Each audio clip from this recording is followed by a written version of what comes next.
Welcome to the Golden Whiskers Podcast. Today, we're talking with Dr. Amaya Espindola, a holistic veterinarian who not only helps kittens get the best start in life, but also uses her voice to help the well being of cats. Now, Dr. Amaya was a guest for the Feline Wellness Summit, so you may be a little bit familiar with her, but in case you missed it, let me give you a brief bio.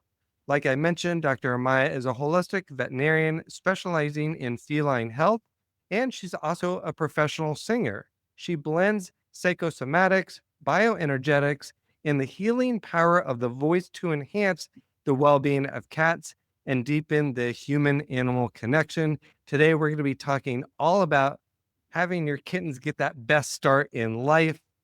Dr. Amaya, welcome. Thank you so much for being here. Thank you again for having me here again once more. Yes, once more, it's becoming a little routine for us now. I'm And happy. I'm w happy. yeah, I love it. Well, we both love talking about cats, and I know before we started recording, I was asking you about your own cats, Nilo and Wen Joplin. Tell us a Yeah. little bit about them. Are they how old are they? What are they doing right now? Do they get along? All that good stuff. Well, I have a funny story about that. Nalo, it's 12 years old, and Gwyn, she's going to turn 4 years old now in April, and they actually, well, my Gwyn is a Maine Coon, and she's white and deaf. Mhm. So, when they met, my cat, he has like this. He suffers from hyperesthesia. Nihilo suffers from hyperesthesia, and he's a little bit reactive sometimes. So introductions may be a little bit difficult. But the thing is that he meows and he growls a little bit when sees a new cat. And since Gwen is deaf, she actually ignored him, and so my cat was like a little bit like, what's going on? She's not reacting to me. And after that, they got along forever and nothing happened. Well, I love it. Easiest introduction ever. I love you got lucky. Like, I was like, oh my God. Yeah, my cat likes to provoke and see what Mm, happens. And the other one is like, yeah, I can't hear you, so I don't care. exactly. Get bring me your best shot.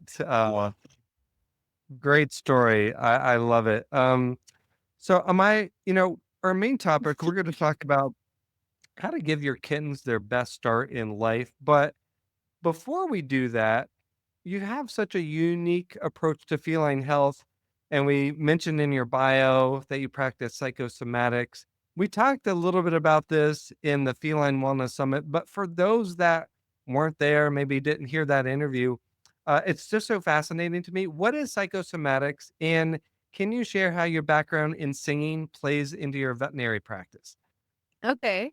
Well, psychosomatics is the connection between the emotional body, the brain, and where we hold our emotions, and how that can be somatized into the body. So this started with well, for me, because we don't exactly know. There have been some fathers of this of psychosomatics, and Hammer is one of the like the pioneers. He discovered that there were focal points in the brain that would anticipate issues in the different layers of the body. So when we are developing, we have like the ectodermis, the mesodermis, and the endodermis, which are going to develop different organs. And the brain has also those layers. So if he sees a focal point in the brain in the on the scan, he sees like he called it. I don't remember now how he called it. It was his son's name. If he found that spot on the scan, he would know which organs were going to be affected in the future or were affected at that time.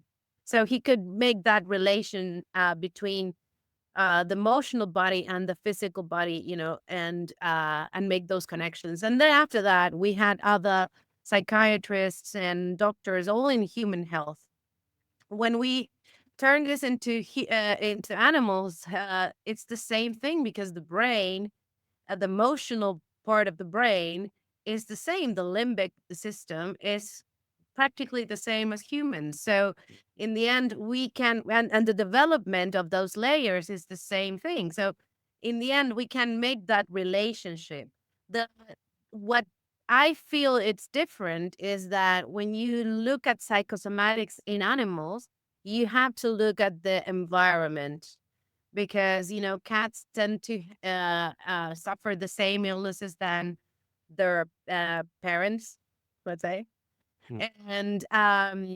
and these things are not very well studied, but I'm sure it has to be another connection that will develop that emotion spike that emotion in the cat and develop that illness in the future. So that is what psychosomatics tries to analyze and find the root cause of all diseases. And for the singing perspective, for me, it was a kind of a personal growth. I sing since I was 3 years old. I always liked singing. I found it a way to express myself, and I started professionally. I would say like 20 years ago, a little bit Mm. earlier than vet. Um, and what I found was that your voice has had a power on my emotional status. As like it was like a barometer of how I felt and how I would express myself, how to have even I've learned how to communicate better.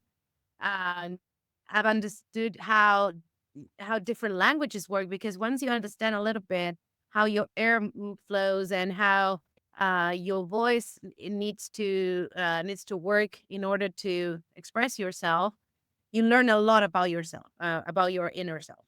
So for me, it was a personal growth. But with cats, with my cat, Nilo, he was like the best teacher I could ever had Mhm. because he not only taught me how to sing in a more balanced way, he also taught me how to look into look deeper into myself to actually get there. And this was by he was nervous if I was singing songs like Janis Joplin or things like that. He would be very, very nervous and even attack me sometimes if he didn't like the intensity of my voice. So thanks to him, I learned how to regulate and still be able to sing Janis Joplin songs. So yeah, you can even improve your singing, however it is, by having cats around. It's amazing what cats teach us, huh? Yes, totally. I love that. Thank you so much for sharing that. That's so fascinating. So let's dive in today's topic, which is all about getting a kitten and how to give them their best start in life. What's the first thing prospective cat parents should consider when deciding between buying and adopting a kitten? Well, here is where actually the most important part of the best start lays on is um, the kitten will be affected by how the mother was raised. And the first choice they are going to make is select the nipple they're going to set the milk out. Mhm. So imagine how important it is. I'm not saying here, oh, you should buy then because, you can tell a little bit of the generational thing. Um, but we should consider this. And if, for example, we rescue a mother that it's soon gonna have its litter, we should be mindful of trying to keep the kittens with the mother as much as possible. Allow the cat to be able to choose and be relaxed in a relaxed environment and all of this because this can seriously make changes in the future, such as how to select food.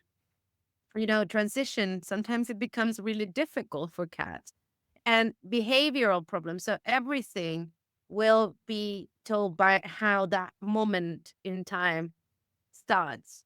How, just the very, very beginning with the mom. And if her mother suffered from something, then again, we're going to be a little bit in trouble.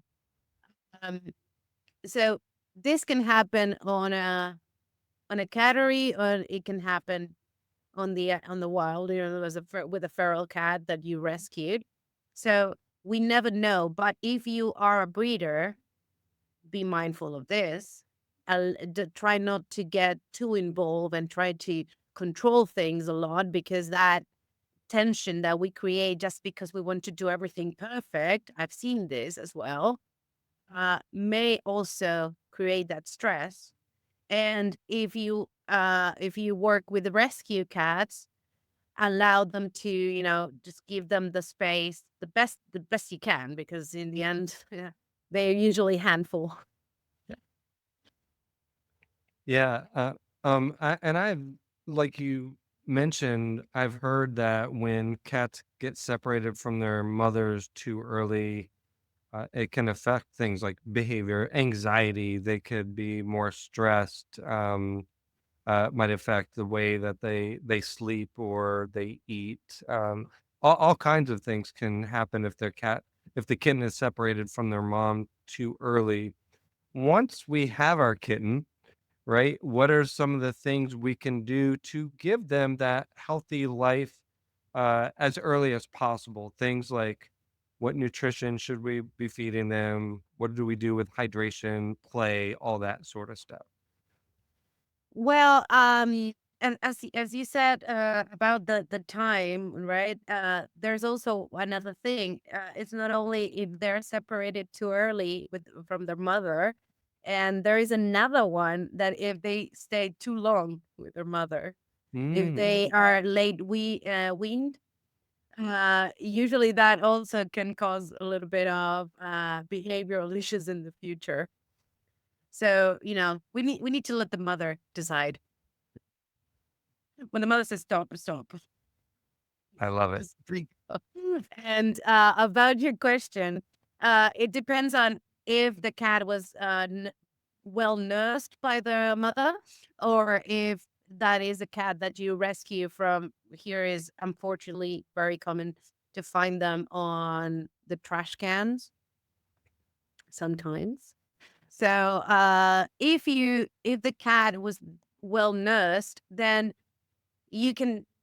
You can directly, I would decide to go to raw food, or even if you find whole praise, and I will give the whole prey to the mother, so the mother could give that and show how to work with it.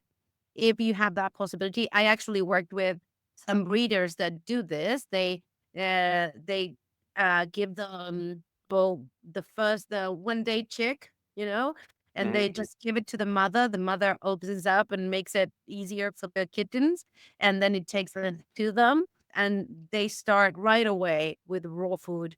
And that for me would be like the perfect condition if we allow the mother to be involved, because that way the mother will be able to teach how to do it, how to, prepare to eat bones and everything else. But if you have orphan cats, we need to be a little bit more mindful, if we don't know if they got any colostrum, or if they where they come from at all.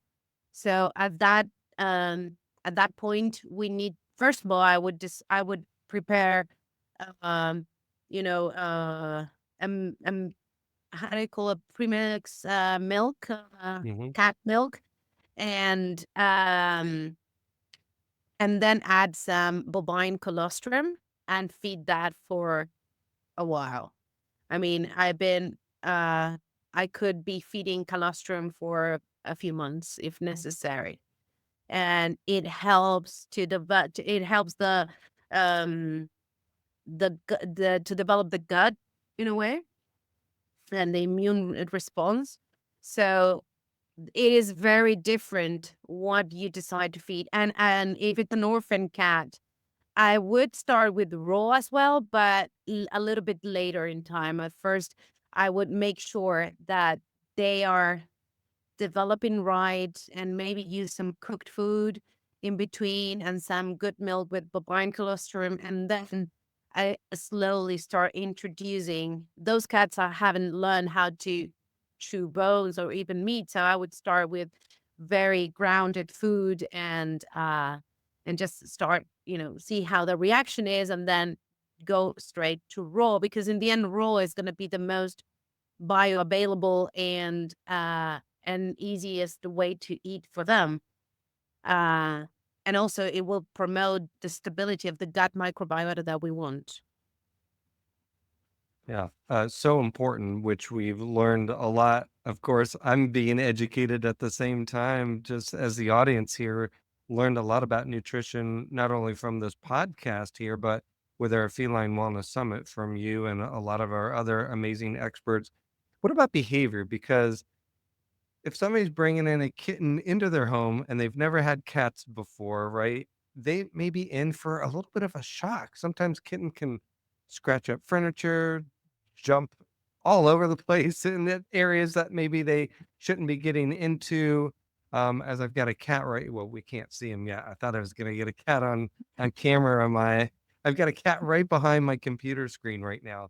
But cats can, I guess, for lack of a better term, can cause some destructive behavior, getting into things that maybe they shouldn't, scratching furniture, biting, that sort of things. As when they're kittens, for somebody that is a new kitten owner and they've never seen this before, what are some of the things that they can do to help with these types of behaviors? Well, first of all, if you're deciding between a kitten and an adult and you're a newbie, Yeah. choose the adult. Okay.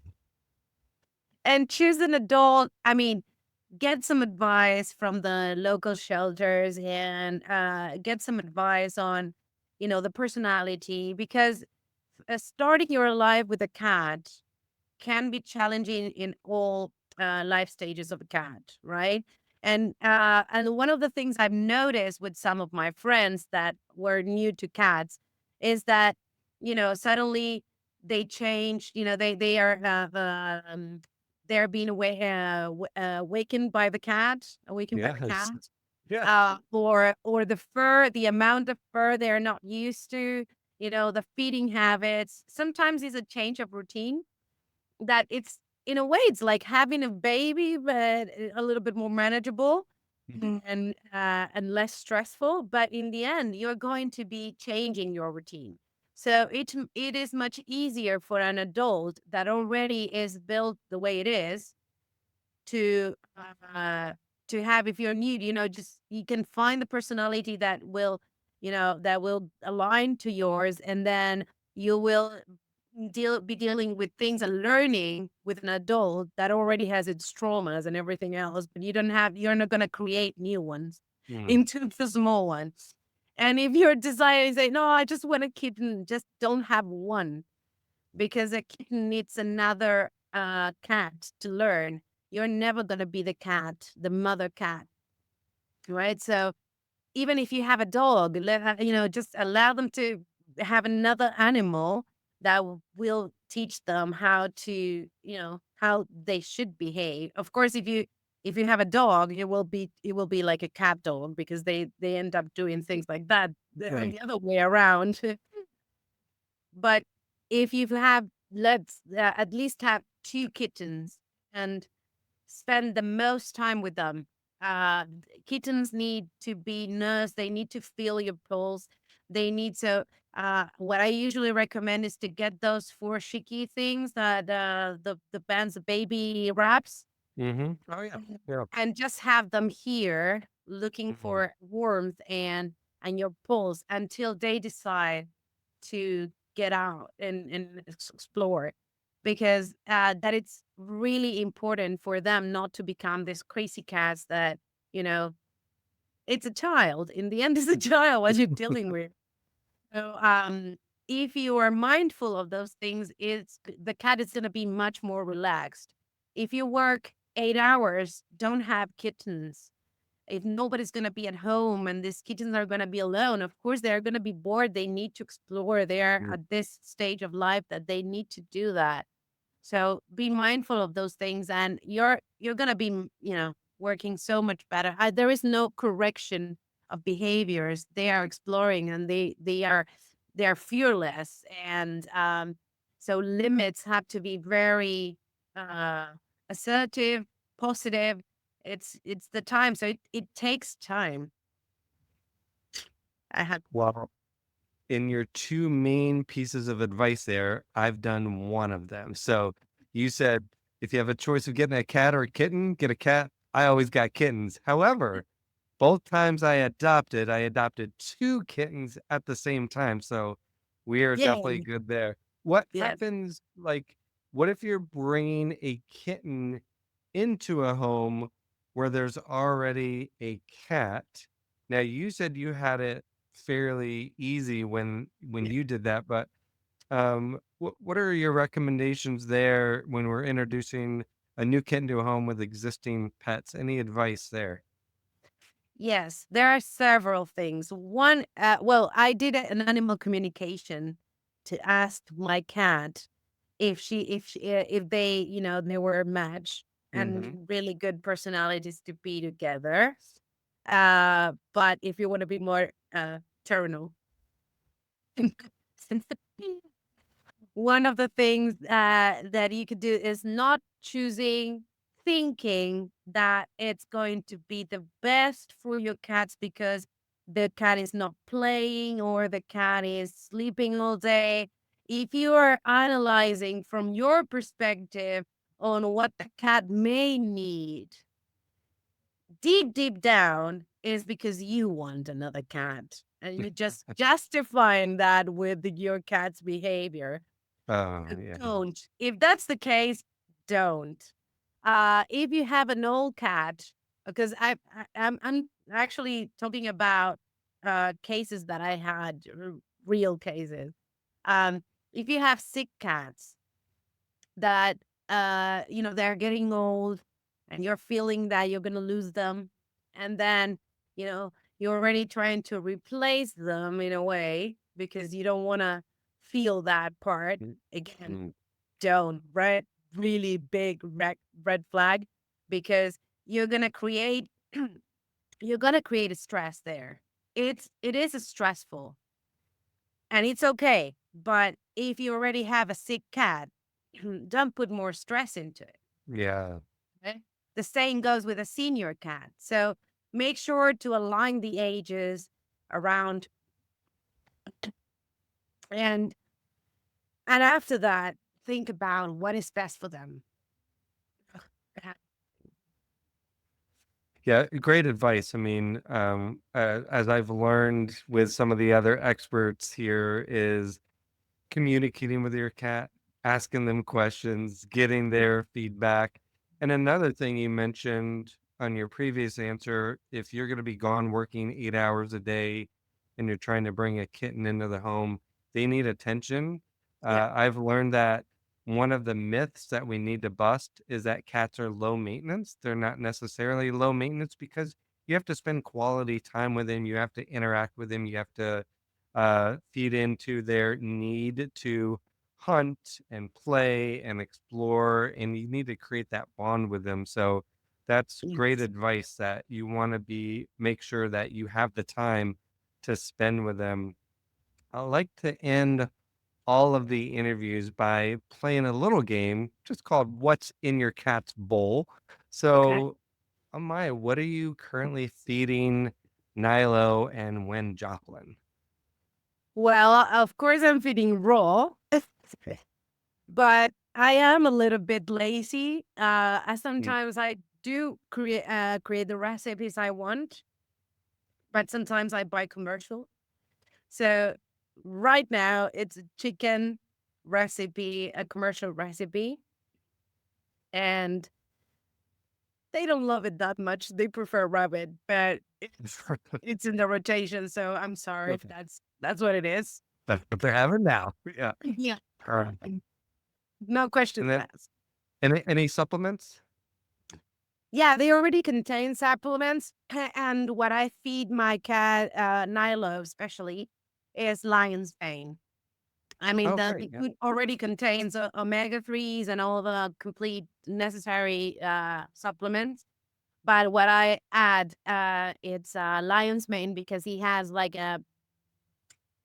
he's been having this IBD symptom for a long time, but we are not medicating. So the thing is that it's maintained only with lion's mane. So Mm, great. yeah. Cool. Thanks for sharing.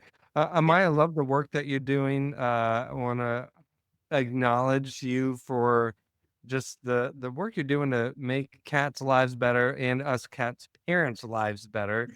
Where can we find out and follow the work that you're doing? And if you're able to share with us some of the things you have coming up that you shared with me before we started to record this, I would Yeah. love to hear about that so you can share to the world here. Okay. Well, you can find me always on Instagram. It's Velvet for Cats. In Facebook and Instagram, everywhere is Velvet for Cats. And now I am creating it's already created in Spanish. It's a Discord community. Discord is usually used by gamers most of the time. So it's a platform that it allows you to share stories, comment, and the idea is to create a community where we can support each other, where I could share my sound therapies, the lullabies that are soon to come. And so, yeah, I'm going to start just putting the categories in English as well. So I hope you join and ask me about it. You'll see it very, very soon. But otherwise, follow me on Instagram and you'll hear about everything. Awesome. Well, I'll make sure to link everything up into the show notes so we can easily join. Can't wait for those lullabies to come out. And I know we didn't mention it, but you've got children's books, all kinds of good stuff. So I love the community that you're creating. I love the work you're doing. Wanted to thank you again for being a special guest here on this podcast, not only for the summit, of course, but taking the time here today to doing interview number 2. I appreciate you and thank you for the work that you're doing. Thank you, because I also love that you're, as a pet parent, you're exploring and learning, and this is the kind of pet parents I want in my community. Oh, People great. that are willing to, to learn and not to just be feeling this blame of this guilt about, oh, I'm doing things wrong and things. Mm. Just I am gonna make mistakes, but I have to keep going and learning, and this is the curiousness that I want. So yeah, I'm happy that you're doing and I'm happy to be here anytime. Well, thank you so much. Everybody listening, thank you so much for tuning in to this episode of the Golden Whiskers podcast. If you liked it, could you please subscribe to our podcast? That helps this message get out to more cat parents, and we can just help make the world a better place by keeping our cats happy and healthy. Thanks again for tuning in, and we'll see you next time. Bye, everybody.